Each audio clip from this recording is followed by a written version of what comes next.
शिंदखेडा तालुक्यातील निरगुडी शिवारात आढळला बिबट्या, परिसरात एकच खळबळ. धुळे विभागीय सहसंपादक प्रभाकर अडगाळे.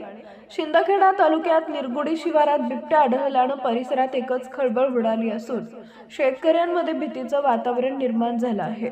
एक व्हिडिओ व्हायरल झाला असून तो खरा आहे अशी माहिती आमचे व्हॉइस ऑफ मीडियाचे तालुका अध्यक्ष प्राध्यापक प्रदीप दीक्षित सर यांनी आमच्या पत्रकारांशी बोलताना सांगितलंय आणि सदर माहिती वन विभाग अधिकाऱ्यांना कळवली असून शेतकऱ्यांनी सतर्क राहावे व अनावश्यक बाहेर पडू नये असं आवाहन केलं आहे.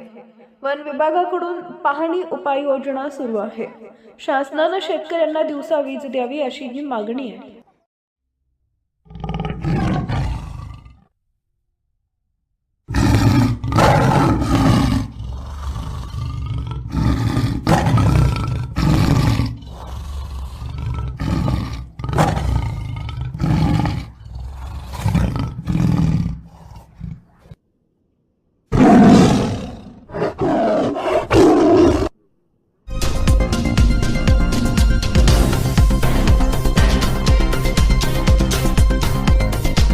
घाटनांद्रा घाटातील बस सेवा 4 महिन्यांपासून बंद. प्रवाशांचा तीव्र मनस्ताप. सोयगाव प्रतिनिधी शेख सारू. घाटनांद्रा घाटात गेल्या 4 महिन्यांपासून बस सेवा पूर्णतः बंद असल्यानं प्रवाशांना मोठ्या अडचणींचा सामना करावा लागतो आहे.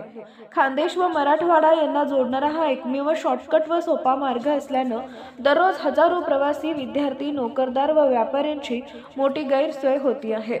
अतिवृष्टीजन्य पावसामुळे घाटातील अनेक ठिकाणी रस्ता खचल्यानं सुरक्षिततेच्या कारणास्तव बस सेवा बंद करण्यात आली होती.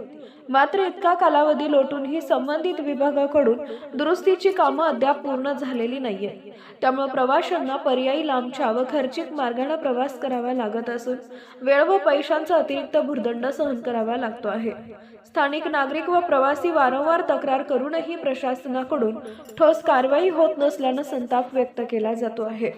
तातडीनं रस्ता दुरुस्तीची कामं पूर्ण करून बस सेवा पूर्ववत करावी अशी जोरदार मागणी प्रवासी वर्गांमधून होत आहे.